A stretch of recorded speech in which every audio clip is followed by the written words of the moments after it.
Engkau mengajarkanku arti disiplin, bahkan saat aku menertawakannya.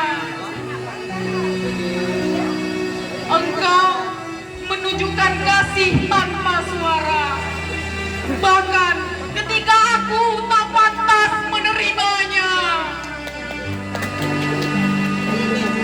Guru, hari ini aku ingin berkata bahwa aku melihat semuanya, perhatianmu, kesabaranmu, dan semua doa yang kau titipkan di setiap nasihatmu yang tak pernah putus.